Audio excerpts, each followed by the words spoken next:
no limits to what we can do. God gave us the ability to go above and beyond. And the only person who is holding us back is ourselves.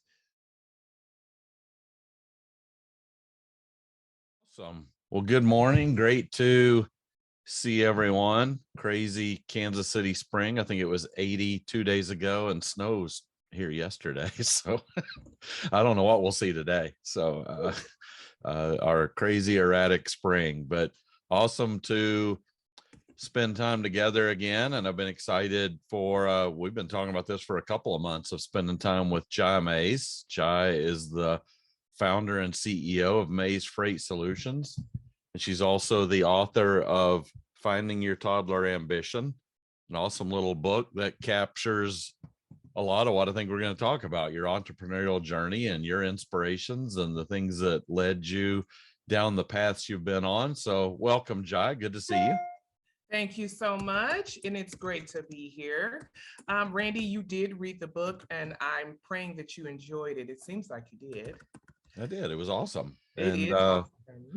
and I want to get into that of just the courage and process of writing a book and throwing what's in your head down on paper. But why don't we go way back and talk about your early inspirations, where you grew up? When did you start to feel that you would be an entrepreneur someday? Who inspired you to think about going down that path? And what was some of your early career? I know you started big corporate before finally taking that leap to entrepreneurship. So why don't you tell folks some about that journey?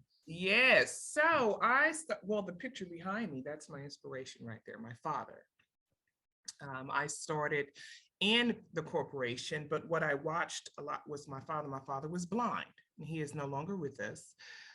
But I was able to have him for 14 years of my life. But I watched my father, being a blind man, not let anything stop him. We lived in a very nice suburban neighborhood. We went to a very good school. There was nothing we didn't need. My mother actually did not work.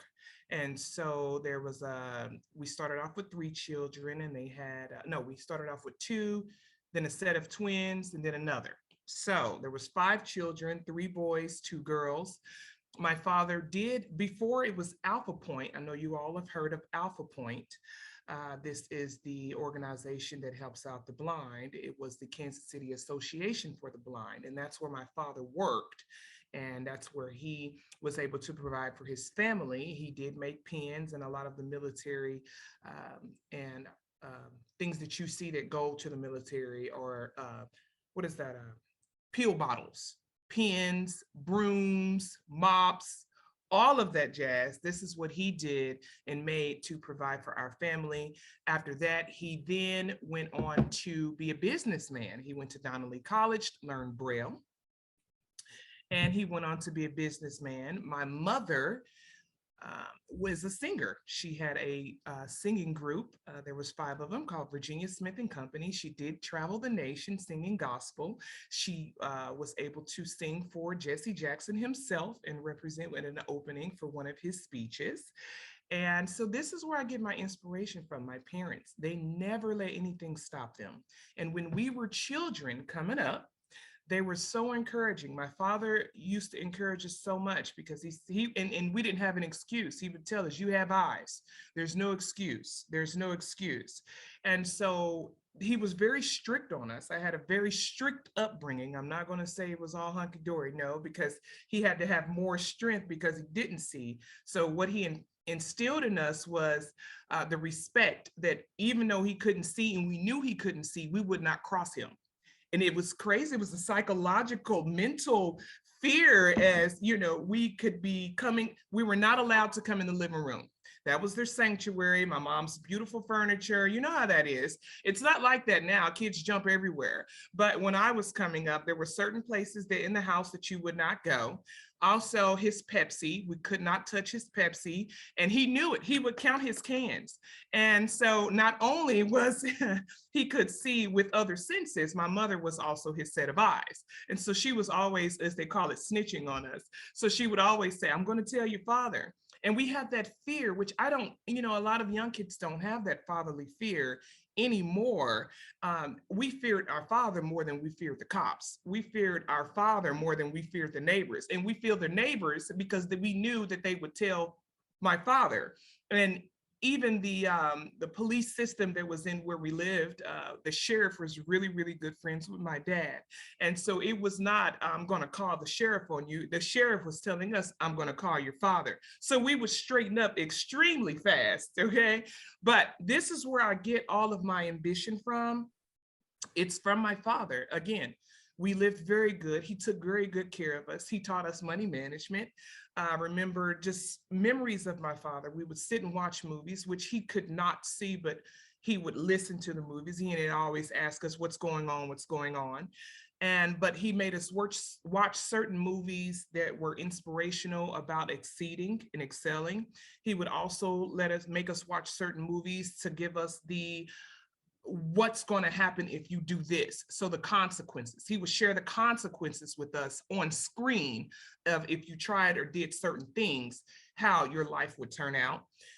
He also would tell us again, you have eyes, you have every sense that you have, don't let anything stop you. And he would also teach us that in America, we lived in a capitalist country where nothing could stop you. I mean, these are lessons from my father that I took with me.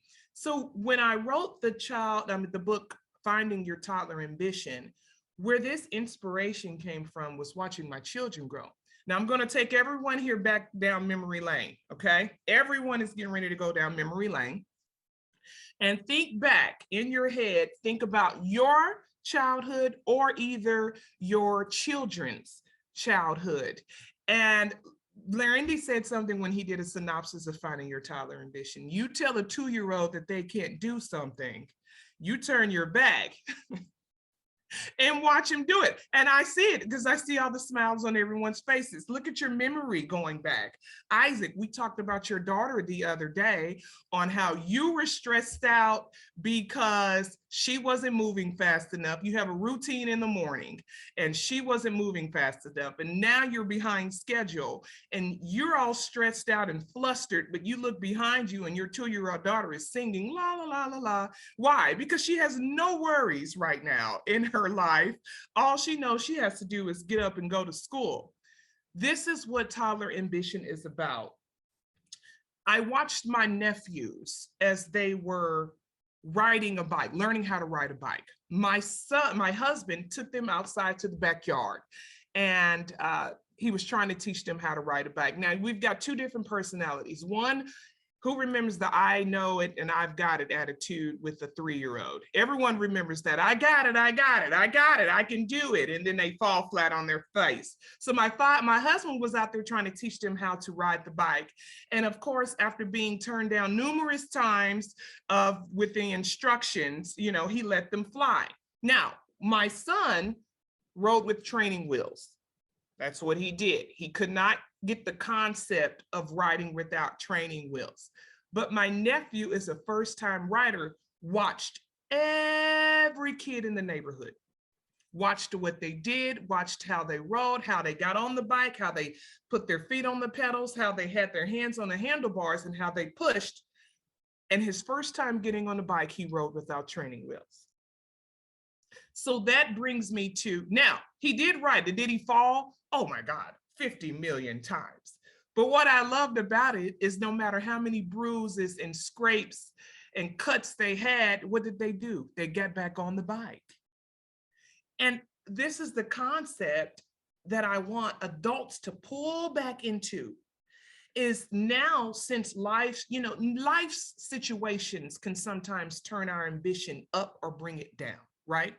There's things in life, it could be a catastrophic loss.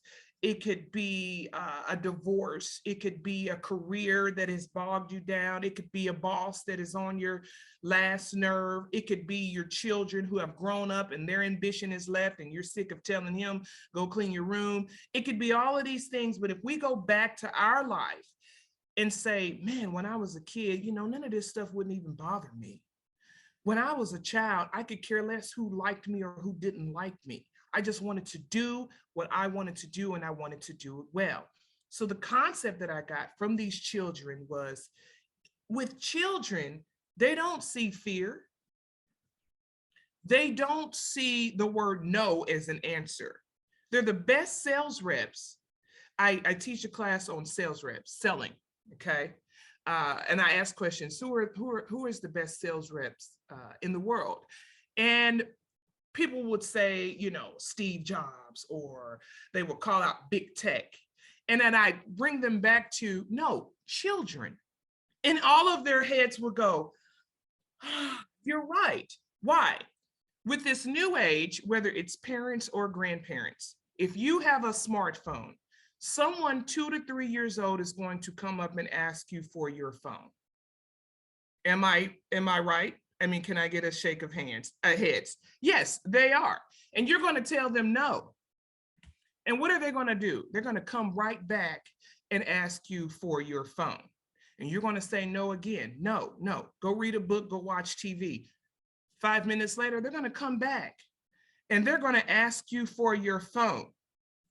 They're going to ask you for your phone so many times that you're just going to shove it to them, as in a, good God, Jesus, here, just take it. But did they just get the sale? They did. So I teach the agents at my company to you, if you have a good customer who has potential freight and you know that they ship, you bug them so much like a toddler that they force you the sale, but you cannot fail. You cannot fail. You have to look good. So after you get the freight, after you get the sale, you come back in and you ask for another one, and you ask for another one. How do I know? Guys, I'm living this. I have a 6-year-old and an 8-year-old now. And I have lived this since they were 1 and they were able to get on devices. Right now, we live in a digital age where children know more about technology than we do. Children know more about what's going on in the world than we do. But when we were children, we were also exploring. One thing I like about toddlers is they ask a lot of questions. They might get on our nerves. I know it. I can look at you in your faces. There's been children that have asked you questions. They walk in the kitchen and they ask you, why is the sky blue? They walk in their rooms and they ask you, why does the moon stay in the sky? They go to the garage and they follow you to the garage and they ask Dad, why do you have so many tools? What does this tool do? What does that tool do? And you're like, oh my God, Jesus, what? Again, you call the wife or you call the husband. Hey, what are you doing, honey? Go see your dad, go see your mom. But one thing I like about that is they ask questions because they want to know. And sometimes in leadership, we're afraid to ask questions because we think that people will look down on us because we're asking a question. For one, there's no stupid question. If you need an answer, you have to ask. Kids are not afraid to ask. They don't see the concept as this is a stupid question.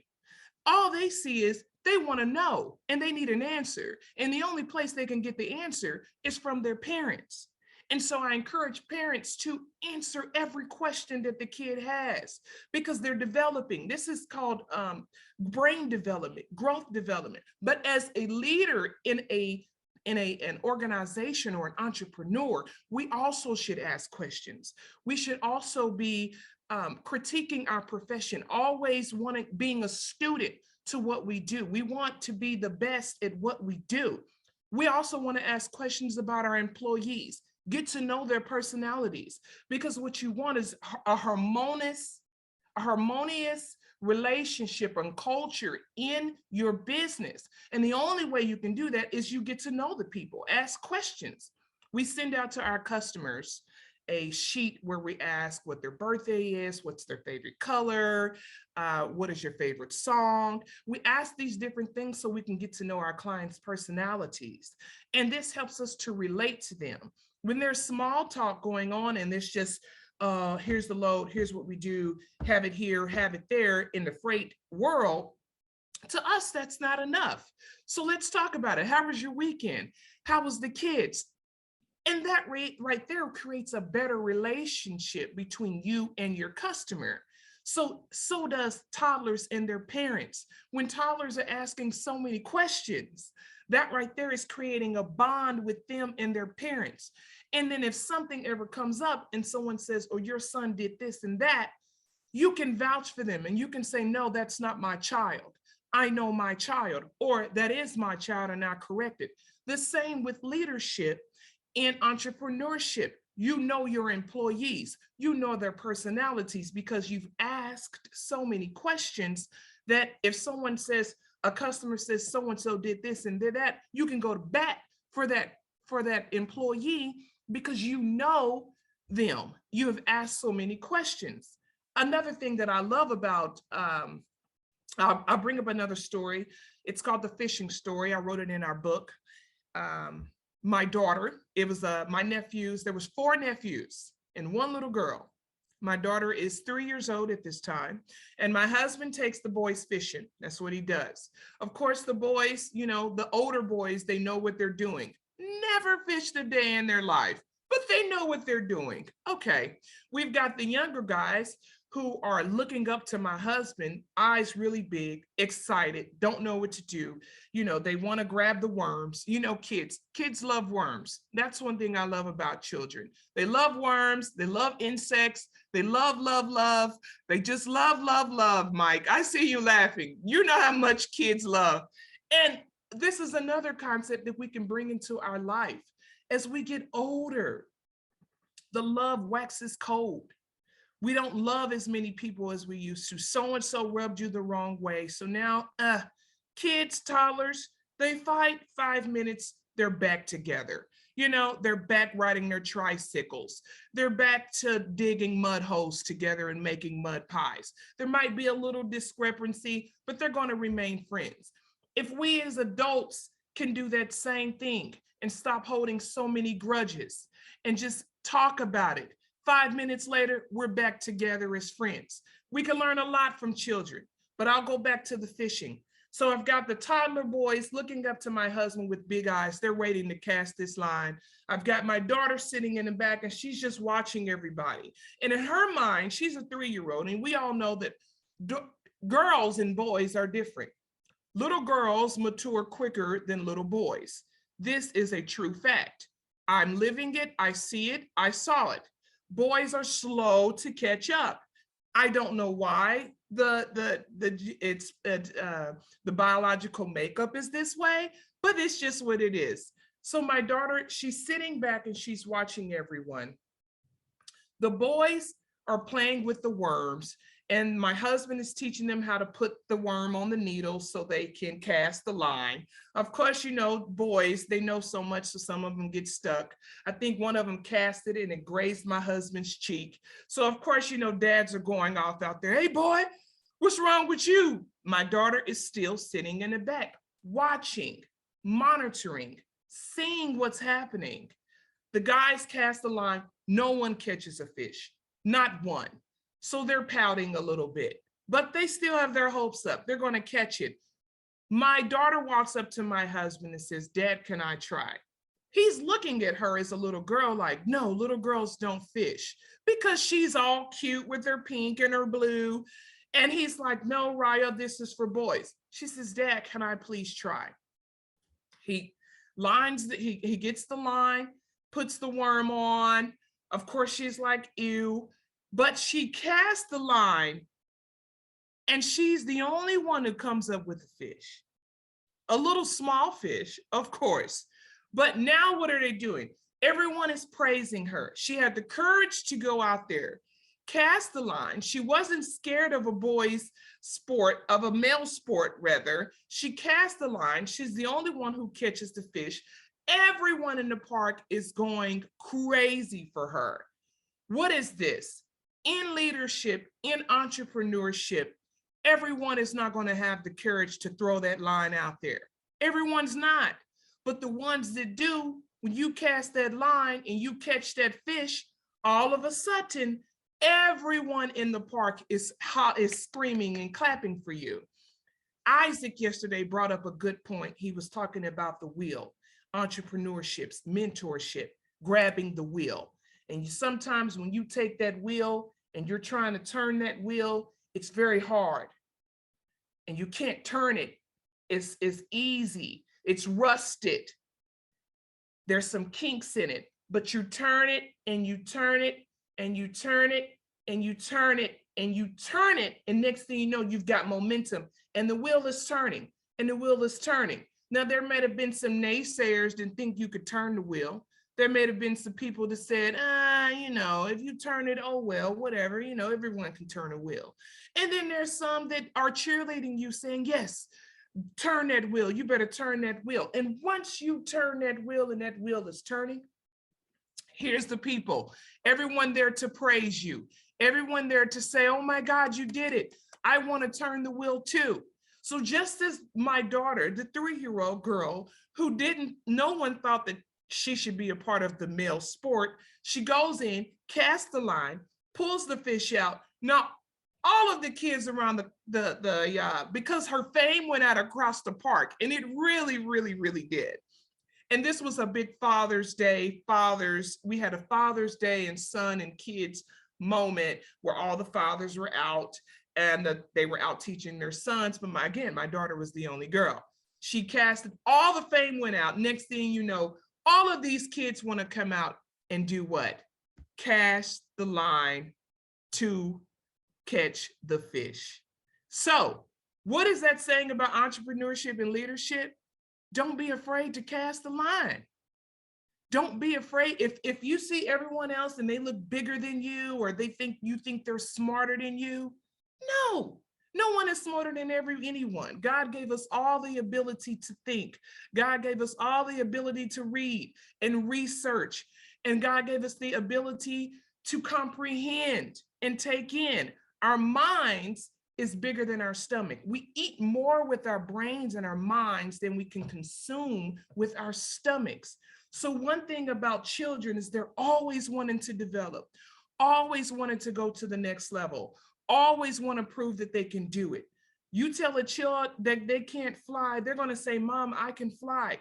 Now, your version of flying is not their version of flying. Their version of flying is, it may be crawling up to the highest bunk in the bed, or crawling up to the highest step and jumping. And to them, that is flying. But you don't discourage it. All you do is encourage what they're doing. This, to me, is toddler ambition. The ambition to keep going, the ambition to think futuristically, the ambition to never give up, the ambition to always want to know, the ambition to always want to learn and try new things. Us as adults, as we grow, that ambition starts to diminish. And if we can just pick that up, think about that little person that we used to be. Think about something that we did as a child that we didn't think we could do, and we did it. Take that back, bring it in, and let that shine through you. That is toddler ambition. And I hope you all I didn't take up too much of your time. I'm hoping you all get the concept of where I'm coming from. This book that I wrote, I prayed everyone goes to read it.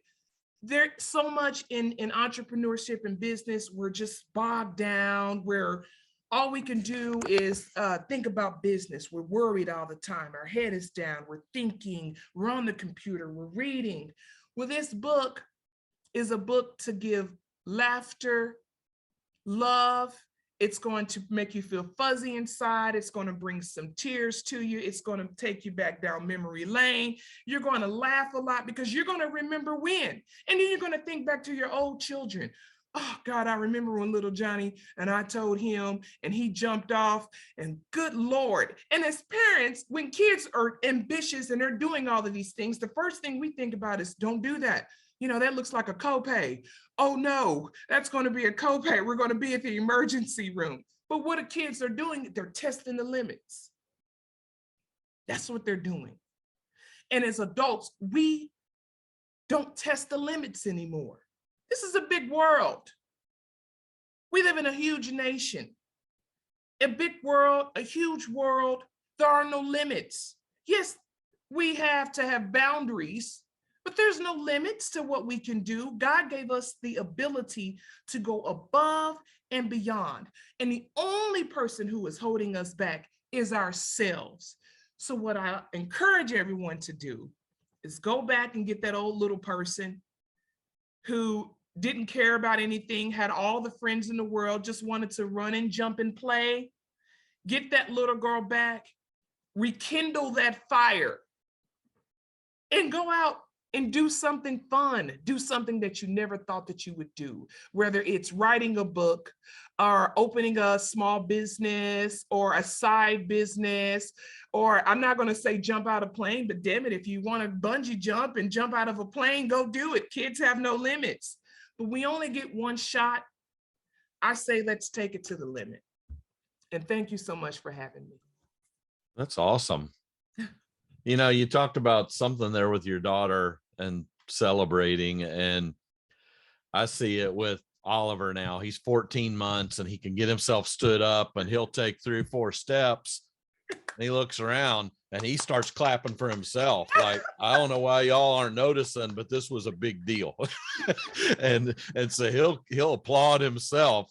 Yes. How much of entrepreneurship do you find, like, I just did something, maybe nobody noticed, but I need to remind myself to celebrate? To celebrate.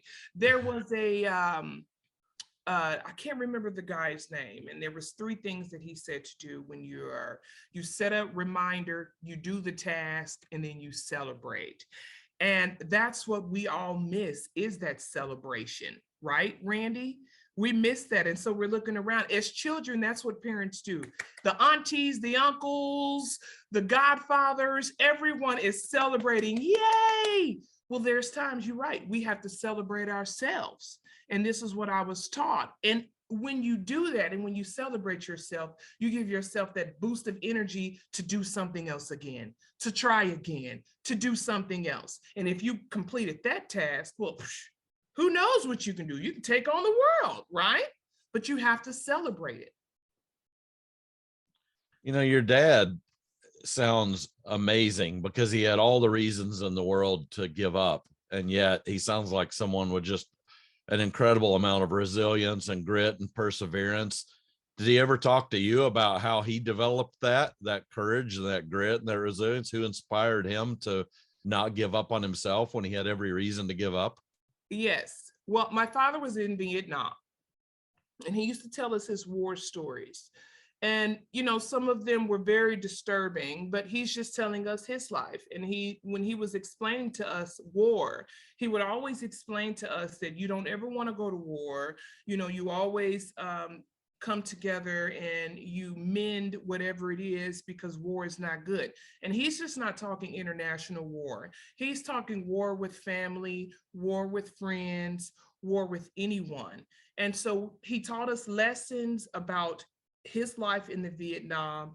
He also taught us about the perseverance of getting out. When he would tell us that he didn't know if he was going to make it out, everyone on the left of him and the right of him were getting killed. All of his good friends that he became, people he became close friends with in the military, because when you're on the line of combat, you really become close with someone. You really do. You get to know everything about them. And, you know, and the speeches come, hey, man, if I don't make it out, man, listen, can you send this to my wife? Can you send this to my kids? Can you tell my mother I love her? I mean, you learn a lot about a person when you're under duress. My father taught us that if you can make it out, there's always a chance. He also taught us about civil rights. He taught me and my brothers about civil rights, that, you know, things were rocky, but he made it out. He always told us that there was no time for excuses. Life has no time for excuses. And if there's a library on the corner, you take advantage that there's a library on the corner. He also told us that we're not in chains anymore. I mean, if you're asking the leadership and how he told us to persevere and to not let anything stop him, he would tell us, we're not in chains anymore. There's a library on the corner. You go get some education and you become something, and you make good, and you become a good standing citizen. He also taught us that there were rewards for hard work. Everything that you do has a reward. So if you work hard, here's the reward. He also taught us again that we have all of our senses. And if you all knew how my father would talk, I mean, he was a very strict man. And he would always say, "Where's your brain?" He would always ask us, before we got in trouble, he would ask us questions. You know, if we did something very stupid, he would ask, "Okay, you've got eyes, you've got lips, you've got hands to touch, you can see and you can smell, but where was your brain and where was your antennas when all of this was transpiring?" So we had to tap into where our antennas were. And so he would tell us all the time, my brothers, he taught my brothers how to change tires. He taught my brothers how to change oil. He taught my brothers how to change a radiator. He taught us how to change light bulbs, of course. And he would tell us that even though you can't see, this is what you do. There were times that he would take his neckties and we would have to tie them around our head. And he would have us to go through the house. We had a pretty big house, so we had to go through the house and learn the house. I mean, you know, military parents, they prepared for everything. They're prepared for a fire. They're prepared for an invasion. They're prepared for a flood. So my father he was making us prepared for anything. So yeah, the ties around our eyes, we would have to navigate through the house. He would ask us what we would hear. We would go out to the forest. These are things that we did as children, guys. We don't do these things as parents anymore with our children, which is making me go back to my mind and say, good grief, Jai, you need to really take your children out to the forest. He would take us out to the forest and just to feel the air. This was my father would do because he couldn't see, so he would go out to feel it. He would want to go out to hear the animals. So this was his way of teaching us to not let anything stop you. If you don't have ears, have somebody sign for you. If you can't taste, let somebody tell you how it tastes. And if you can't see, we were also his eyes for him. So he made us leaders immediately. We had to guide my father. That was a lesson in itself, that we had to take him where he could not go. We had to lead him. So immediately he was building leaders. So you've written about all this after the fact, but let's talk about that courage of that first entrepreneurial leap, because you had to take all this stuff you're talking about and put it into action. You're working in a big company and now you've decided you're going to go out on your own and do your own thing. Talk about that process and facing the fear and mustering the courage and putting the plan together and then going and doing it. Yes. So when I was at my previous job, I excelled pretty quickly. I give attributes of that to, for one, God, and then my parents who pushed me. I mean, when you're hearing encouragement that you can do anything, you can do anything. You just try, you research, you work hard, and you just try. That right there means a lot to me. And so when I was at Freight Quote, I excelled. Out of 700 sales reps, I was in the top 10. And so I generated a lot of funds. And I used to talk to the CEO. He and I would talk in the hallways. And sometimes I would tell him, you know, I'm sure making a lot of money for you. And so, but we would joke about these things. Yeah, he would come back and say, yes, you are, John. You're one of our top reps. He would boost me right up, you know, and you're one of our top reps and we love it. And we want to celebrate you, of course, because you want to retain that talent. But it was my husband who encouraged me. I was sitting in bed one day and I said, man, I wonder if I could do this for women, because there were not a lot of women on the floor. Women were mostly secretaries or assistants, you know.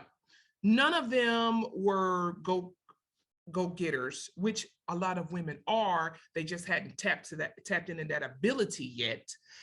We had some female sales reps, and some were good.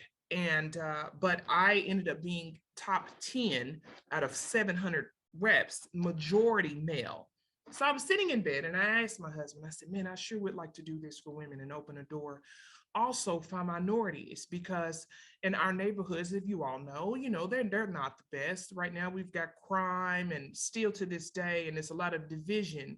And I wanted to encourage my fellow people, African-American people, to, especially the males, because of what has happened in the past. They feel like the only way that they can make it is crime or selling drugs, things like that. I mean, it's not all, but there's a lot that's the path that they think the success is. And if you look at all the movies, I mean, the media just tells you that this is the way to go. No one is really showing positive images of African Americans making it. I mean, you've got American Gangster, you've got a lot of gangster movies, even with Scarface. I mean, the original Scarface, that's all showing what? To get out here and sell drugs, and that's the only way you're going to make it. They show movies about the cartel, and most people think, oh, that's what you're supposed to do to make it. But I wanted to bring something different to the table.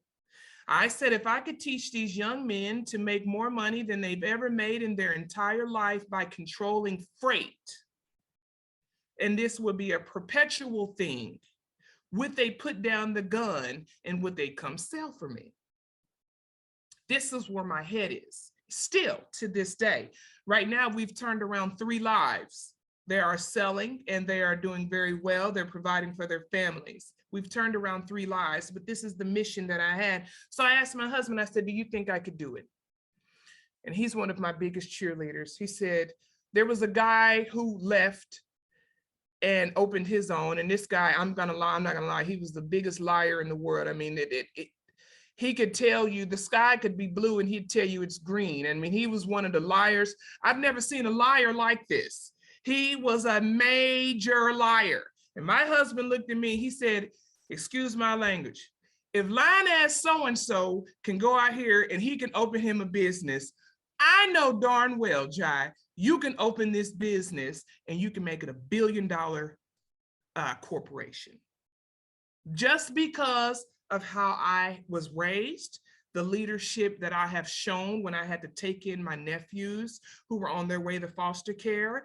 I've had to take in family. When my father passed away, I had to become the husband and the husband and the father for my siblings. My mother was just distraught. Something mental happened. And anytime there's a close death like that, you just never know how the spouse is going to take it. It took her some time to get it together. So I had to become the husband and I had to become the father. So I had to grow up quickly at the age of 14. Even though I had an older brother, he was getting ready to be shipped off to the Navy. He wasn't mentally there. I still had 3 other brothers and sisters that I had to take care of. My mother was not there mentally. So immediately I had to get up and go to work. I went to work for my uncle, who is also a blind man, who went to Alpha Point, and he and my father were business partners. His name is William Hawkins, and he owns a financial firm. I went to work for him, and then I also started doing other odd jobs also while in high school so I could be able to provide. I started working at Dillard's part-time. They let me in on a program where I could work at Dillard's, and I would bring home all of my checks to my mother so she could take care of the things that she had to take care of while she was grieving. So that right there had already groomed me to be an entrepreneur. I didn't have the fear. After my father passed and I had to grow up quickly, I knew then that, okay, I can't have any fear in this. Again, and then what also had me is I didn't have any naysayers yet. Now they're here and they did come along, but I didn't have any naysayers. Everyone around me, my family was saying, Jai, you can do it. You can do it. You can do it. My husband was the main cheerleader. So I had to swallow that fear. I'll tell you what, I made a phone call to the former CEO of FreightQuote, and I finally reached him, and he and I were good friends. And I told him, I said, listen, I want to open my own company. I want to help out women and I want to help out minorities. And what do you think? And he told me, he said, good, this is good for you. It's about time. Well, how do you hear it? Why didn't you tell me this when I was on your sales floor? But he tells me it's about time. And then he asked me, well, where were you at, Jai, 2 years ago when I needed a woman-owned company for an RFP that he was doing? Okay, light bulb just went out because I figured out that with woman-owned and minority-owned companies, right now there's a section of the pie, there's a piece of the pie that's on the table that I could grab, right? He told me that, but he also said, good, it's about time for you to step out. You are a leader and I want to see you excel. Okay, so I did it. Well, I had a plan, Randy. I had a plan that I would work for a little bit and just start to get the business going. Work for a little bit, start to get the business going. Well, that plan didn't work out right. They found out what I was doing, and I did go against my non-compete. But you know what? They honored it, and they had to let me go, which I left in grace. You know, I think it was a good friend. He's in the peer group, and I can't remember his name right now, but he was talking about leaving right. When you leave a corporation, to leave with grace and leave with honor, and you leave right. And so I left right, and I had no animosity toward anyone. They had to do what they had to do. We had to part ways for me to continue. But that's when the real fear kind of set in. And I shook it off. Of course, I pray and I have faith. And I went back to, you know, faith is the substance of things hoped for and the evidence of things not seen. And I had to repeat this in my head. Faith is the substance of things hoped for and the evidence of things not seen. And so I also watched my pastor, and he had just did a lesson on faith. So I was getting all of this faith thrown at me, left and right. Faith, faith, faith. Finally, I stepped out and we launched. And do you know, Randy, I knew that I could not bring anyone from our company. I knew that I had to start from fresh, and I knew how much money I had in the bank to start. But for one, I had did all my research before I started. Okay, I didn't just jump out with no parachute. I tried to have at least one parachute to open if if things did not go right. But I jumped out, and the second day, I had a call from someone saying that they were looking for freight services. And Mays Freight took off.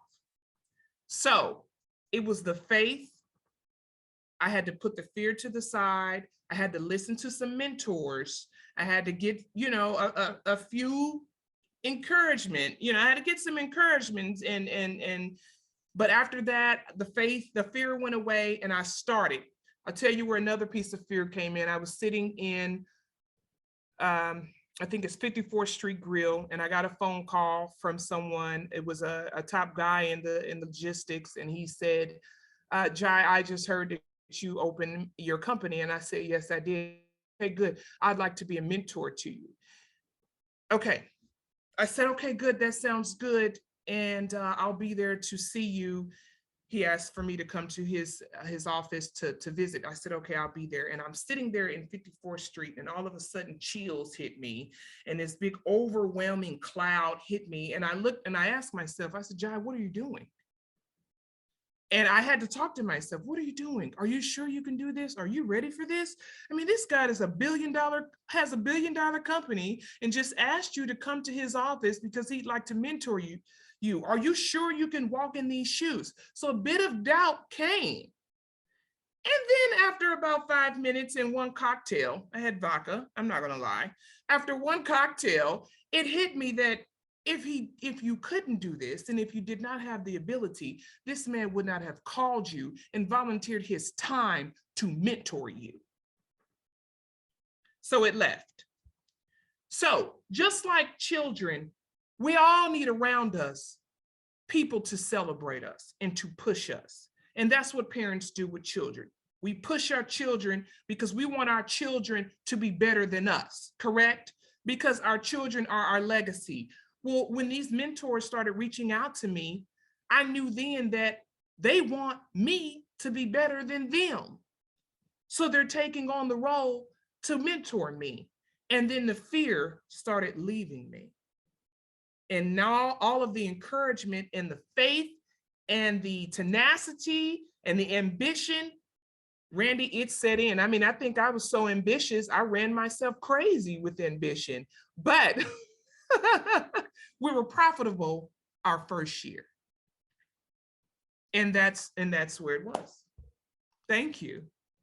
That's awesome. Let's go get some questions. Let's start with Steve. Jai, you just blow me away. Oh, wow. Thank you. You have so much going for you. Leadership is the result of a combination of really a lot of attributes, all of which you have. But the thing that really stands out when you make a presentation like this is your energy level. So where did that come from? And does it ever, does your tank ever get low? How do you refill it? That's a good question, Steve. I've had to, because of some of the circumstances that I've had in my life, having to raise my children and 2 nephews and an infant and a new baby. So same thing. At the same time, this energy, I prayed for it. I'll tell you one thing. I prayed when circumstances when I was 30 years old and things were changing, I prayed to God for wisdom. I prayed, God, give me knowledge, wisdom, and understanding on how to take on all of this that has just come to me. I mean, I have no experience about raising children, but all of a sudden now I'm dumped with 4 boys and a little girl, which 1, 2 are mine, but the other 2 are not mine. Actually, it was 5. Let me see, 16, 2 4-year-olds, and an 8-year-old. Yeah. 4 boys and a little girl, 5 children. Yeah. See, that it was so many kids, I lost track. But I had to be for the children, my nephews that live with me, I had to be that figure of encouragement because they were going through a time where neither parent was present. So I had to always be the cheerleader and the one to uplift them, to let them know that it's okay that they're not around, but life is still okay and good for you. And you can be and do anything that you want to. So it kind of started as a forced, a forced thing. And then I adapted it. And now it's just in me, just like a learned development with a child. Children, everything around you, this is how they learn and they adapt and they see. And I had to adapt to that type of encouragement, uplift, high all the time for the children who needed it. For my own as well, but they needed it more than my children because they're still trying to figure out where's my mom and where's my dad and why am I here with my auntie and my uncle. So I had to force encouragement and I adapted it and it's just in me. It's just in me now. Well, I think you probably had a genetic download that helped as well, but I love that answer. By the way, just another topic you mentioned, leaving with grace, that phrase. I think that was Harry Campbell. That was Harry. Yes, thank you. It just did. Yes, Harry Campbell. And I loved it. He had come to my office and we were talking about it. And then we talked about it in another group. And that right there is a key. It's key to building relationships. And it's key to leadership, leaving with grace, leaving on good terms. And that's what I did. And when anyone would come to me and say, oh, well, what happened? I tell them the truth. They had to do what they had to do. I was the one who stepped out in the violation. They had to do, but it was a great company. I praised the company, one of the best companies I ever worked for. And I left with grace. And because of that, the CEO who built it and sold it reached out and is now mentoring me because I grace. So you never know what your actions and attitude, you never know how that's going to impact someone else's life. That's why it's always kind of good to be, on your best behavior.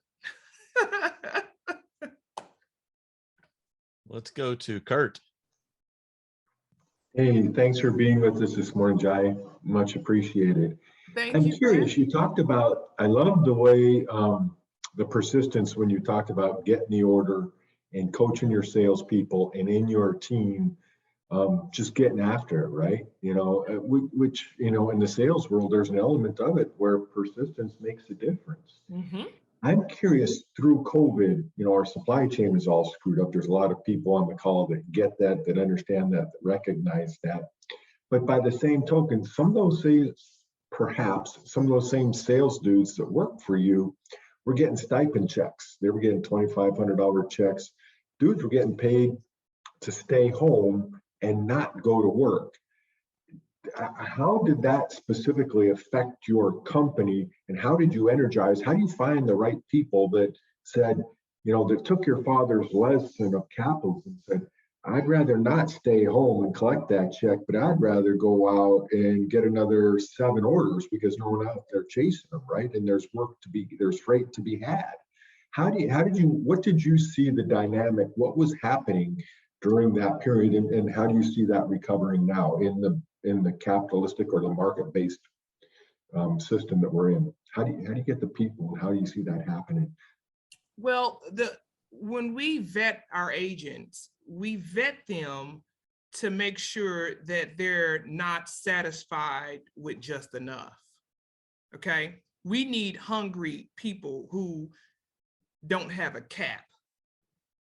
And so with those $2,500 checks, that wasn't going to pay our agent's mortgage. These guys have, when they started making some good money, that some of them went out and bought Porsches. Well, not a Porsche, but they went out and bought high-end cars, and they have nice houses. So they knew that the stimulus check was not going to afford them the lifestyle that they want. How we encourage our agents, is we always do a vision board of how they want to live. How do you want to live? And if you can see the way you want to live is how you need to pursue business. If you want to be at the golf course at Mar-a-Lago, then you need to be on the phone getting these clients to sign with you, because that's not going to get you there. Sitting at home waiting on a stimulus check is only going to get you an EBT card with $500 a month in food and $2,000 a month. And that's only going to afford you, and with inflation right now, rent for a 1-bedroom is that in Kansas. So we had to vet our agents. Before the pandemic hit, we already had a go-getting mentality. Now, did we lose some? Oh yeah, we lost some, and they never came back. And a lot of them who tried to come back, when they stepped out and their faith they did not have that faith, and they let it go, they're still trying to pick it back up because they sat home and collected for so long. They're still trying to get that wheel turning again. But they can't get that wheel turning. But the guys who stayed in it, not only is the wheel turning, but now they're trying to keep up with the wheel. Because I had to encourage them that if you, there was a guy, he's a Pulitzer, and he was on Randy's Life Lessons with Leadership at Talbert. And he's one of my favorite authors. There was a book that I read called Who Owns the Ice House? And it was about the gumption. And it was about having the courage to get out and do something and go after what you want. I also encouraged them by reading a book called The Slight Edge. I had the agents read The Slight Edge, and they would have to read this book every month, The Slight Edge, to make sure that they were encouraged enough to, it's easy to work out, and it's also easy not to work out, okay? It's Yeah. easy to pick up the phone to try to make a sale, but it's also easy not to pick up the phone and make a sale. It's easy to eat cheeseburgers every day, but in the end, what's going to happen? You might not get heart disease the same day that you ate the cheeseburger, but if you eat the cheeseburger every day, in the long run, you're going to have heart disease. So we use this concept as it's easy to not do anything and be poor and in poverty and then have a handout and be a victim. Or it's also easy to pick up the phone and to not be a victim and to make your own legacy. That's what we teach. Thanks.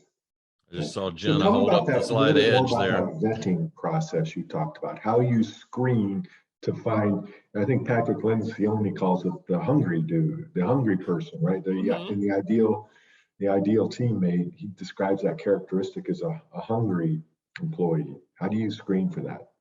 We look for, and we have a team who looks for this too. We look for, you don't have to be athletic, which we do like some athletes because they have that competitive edge on them. But we look for people, we ask different questions. If you did not have a salary, how would you make it? If you were an insurance agent, how would you sell? If you were a real estate agent, how would you sell? Why? Because real estate and insurance agents don't have salaries. They either have to get out there, close, sell just to make the commission. That's how they survive. And so we ask certain questions and we give certain scenarios and we see how they answer these questions. And that lets us know if this person is going to be a good fit for us or if they just going to coattail ride us and then we're just going to be paying them for nothing.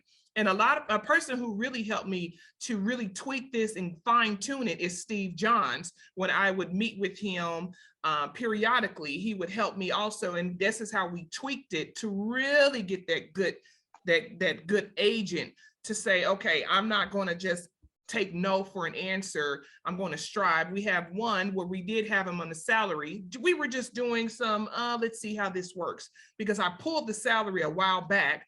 When the pandemic hit and we got the PPP, I had to put everybody back on salary because I had to honor what I said I was going to do. That's another lesson in leadership. Honor and do what you say you're going to do. And for that, both of our loans were forgiven, but I did have to put them on that salary.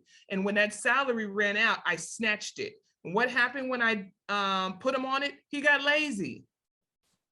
He really did. He got lazy. And so when I snatched it, he felt the pain of it. He felt the pain of that snatch.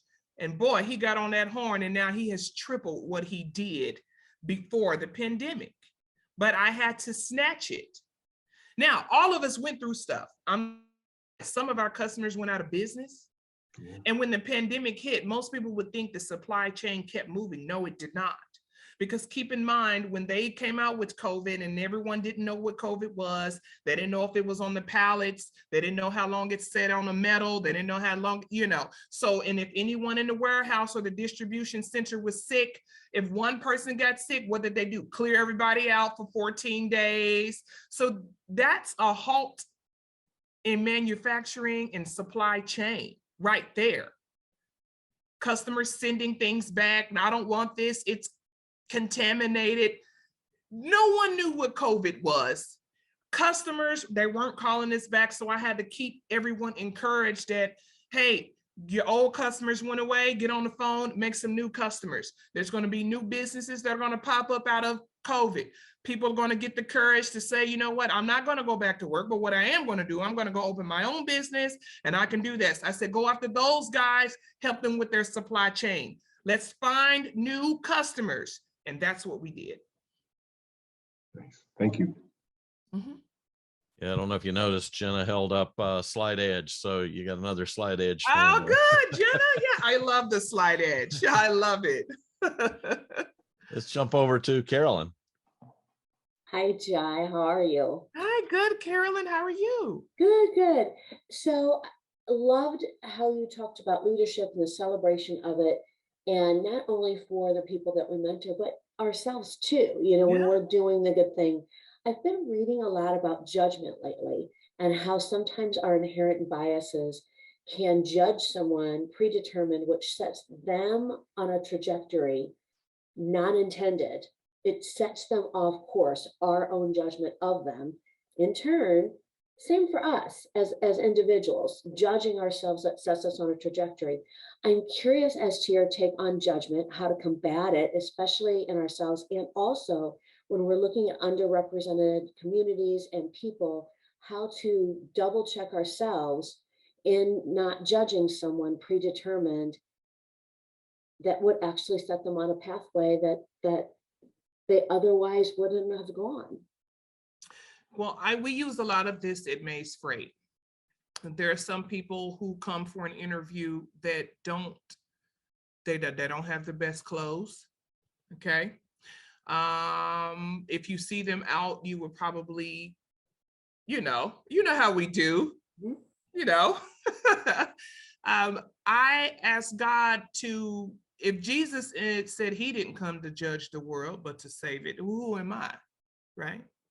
And also, who am I to judge myself? Judgment comes in the end.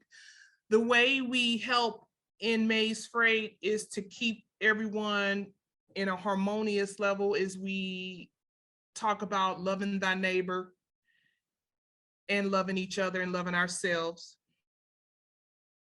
I did something that I had never done. I did not judge by the cover. I didn't know what the people looked like when they filled out the applications, but I told them to come on in, because what we put out there when we were hiring is we can help you get to where you want to go. And in life, there's a lot of people that have a vision and have a goal of what they want to do. They're just having a hard time getting there, and they just need someone to help them move through the path. And so there is a gentleman who works with us. When he first came on, you could tell he tried to put on the best clothes that he could.